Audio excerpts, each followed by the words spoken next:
Alright, it's been ages since I've played in any versus lobbies, partly because Haps is now so busy in real life that he doesn't stream anymore. Looking forward to a time when he's able to resume.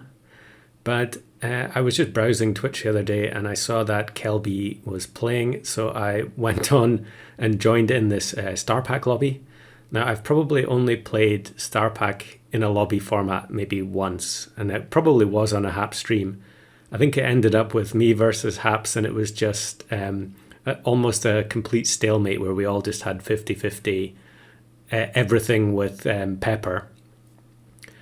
But this time around, I can't really help myself. I always have to take Frog in Star Pack. I'm sure taking Frog is not advisable if you're just playing in a lobby or versus, but I felt like I had to do it. And we get the jellyfish here. I've also taken Hummingbird. I never take Hummingbird in Arena. I can't stand it, but thought I would at least make some kind of effort to try and win here. So we get the Pug as well.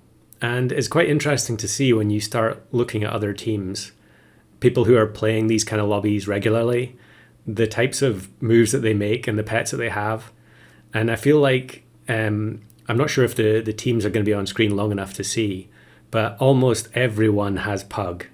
Certainly by the end, I think all the teams that are in at the end all have Pug, which I guess isn't really surprising. It's kind of flown under the radar as one of the best tier 2s in the game for a long time. It's under some people's radars. I guess there are lots of people who have always known that it's been incredible.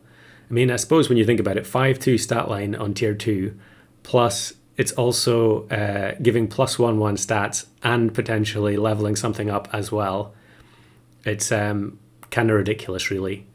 And I know that they did, actually, ages ago, they posted a note about Pug in one of the design documents, that the reason it has 5 attack is because they wanted it to often go first at the start of battle so that the level up would actually be meaningful. Because, if you have a 3 attack Pug and the unit in front is 4 attack, then the Pug level up effect's not going to do anything if it's a start of battle ability.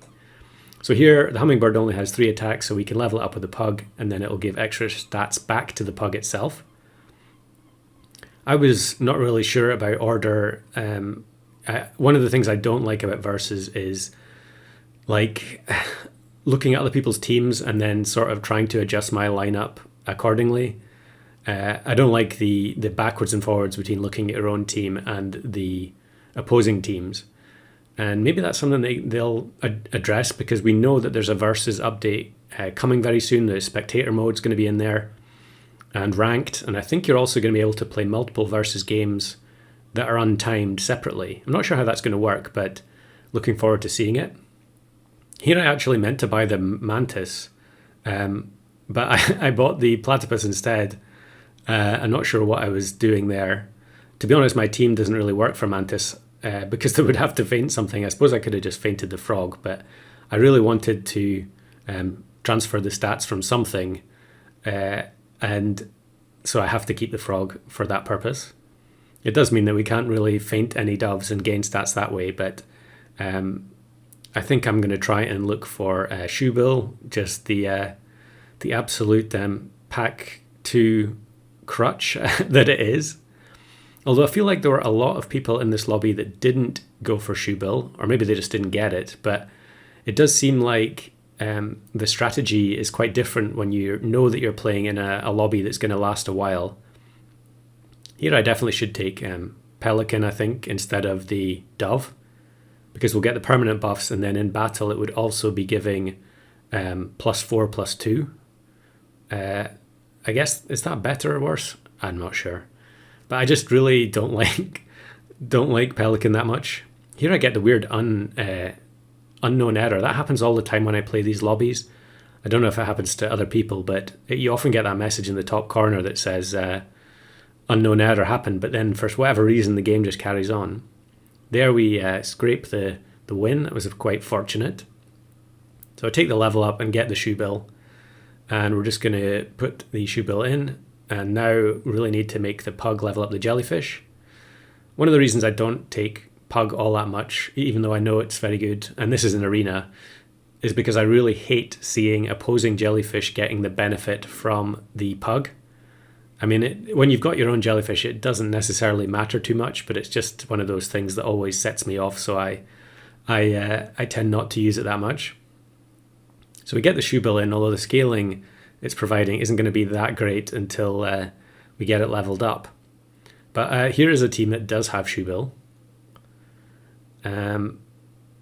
And yeah, what was interesting to me was, I guess around about this time, you're leveling up into tier 5, and shoebill is tier 5, but polar bear is another tier 5, which I've always liked it. It's one of my favorite units in this pack, but it feels like in arena it's not all that great, and usually end up sacrificing a whole bunch of lives to try and use it. But of course, the benefit here with playing in a versus lobby is that you have lives to spare. I'm pretty sure we started with more lives than you do in arena, and you can also look at the opposing team. So at any moment in arena, you can get matched with some horrendous raptor shoebill team and just get annihilated. But here at least you can see what you're up against, and you can know how long you can hang on with your polar bears. So there I actually passed it up because I hadn't even really thought about it as a go-to strategy in this pack. And I take the second shoebill and go for the level. And really I'm now just looking for something that I could transfer the stats from the jelly onto. And there was double triceratops there, but I didn't really want to go for that. So here you can see one of the units, which it's in the thumbnail. I also hadn't really thought about this because for a long time Sabertooth has kind of been regarded as not very good. It's definitely way better now that it spawns on Feint, but apparently it seems like the go-to strategy in these lobbies. So we get Stego and Hammerhead. Hammerhead useless. Stego is just going to give stats to the frog. Also not great. I don't really want to transfer the jelly stats onto the Stego. I want something where I'm actually going to get a benefit out of it. Although I think ultimately I end up caving and using it on something else. But here I should definitely move the pug behind the Stego, because another reason why pug is ridiculously OP is the fact that these tier 6 units exist. So the last team had pug Sabertooth, but we've got pug Stego. You can have pug raptor.